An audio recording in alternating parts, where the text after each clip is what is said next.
Hey again, I'm Synesthetic Mouse. Greetings from Alpha City. This is the third video in a 4-part series about my overworld gold farm. If you haven't seen part 1 or 2, it might be more fun if you want to go watch those first. Please like and subscribe and enjoy the video. Hey again, just a little in-between video here.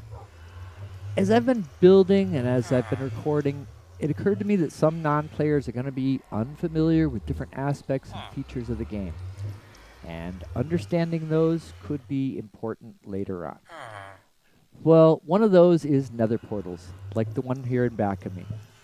Since the gold farm is complete and I'm ready to make a video tour, and since Nether Portals are central to the working of the gold farm, I figured I should explain them a little bit. And it's also a good opportunity to learn some explanatory videos, the way to explain things in videos, like for tours and tutorials, etc.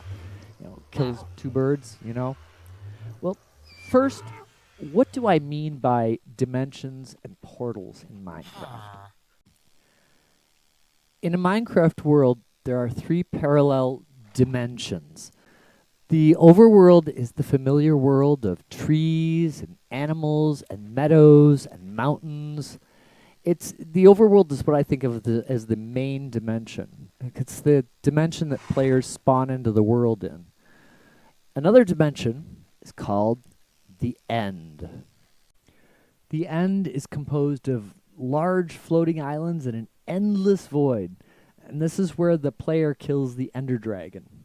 The player gets to the end through these rare end portals. They're generated when the world is first generated, and they're permanent, and they can't be moved.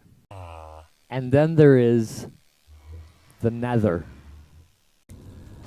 The Nether is a world of fire and misery. There's fire everywhere. And anywhere the ground catches fire, it burns forever until you put it out, or unless you put it out.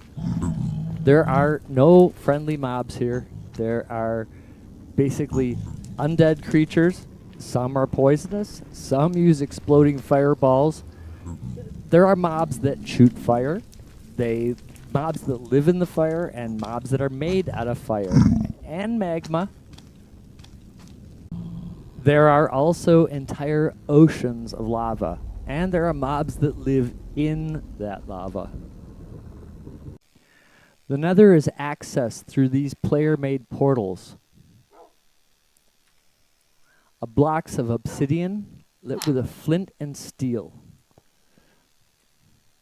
What makes going to the Nether worth it, besides it contains many resources, is that the Nether makes travel in the Minecraft world faster. This is its biggest advantage. The Nether is a parallel world to the overworld. Another portal in the overworld would take you to the corresponding location in the Nether, except that 8 blocks in the overworld equals 1 block in the Nether.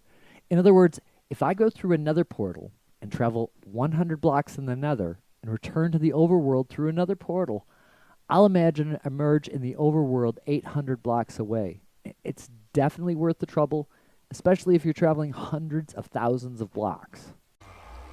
Another portal has one other odd and interesting feature that makes the gold farm possible. And this is the important part today.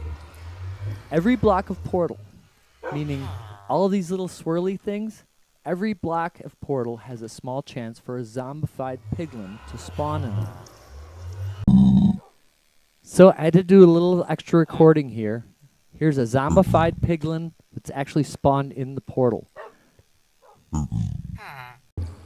When a zombified piglin is destroyed, it will drop gold nuggets, gold swords, and rotten flesh. And that's what we're going for. These items are what we really want with this farm. By building large underground portals containing thousands of portal blocks, there's nearly a constant stream of spawning and a constant steady stream of gold. Nether portals do have some complicated mechanics, even though they're fairly simple. In the next video, I'll take you on the tour of the entire gold farm facility, and you'll get to see some more of these enormous underground portals. I hope this video has been useful and helpful, and hopefully this will give you some familiarity with portals for the tour. Thanks for watching. Later.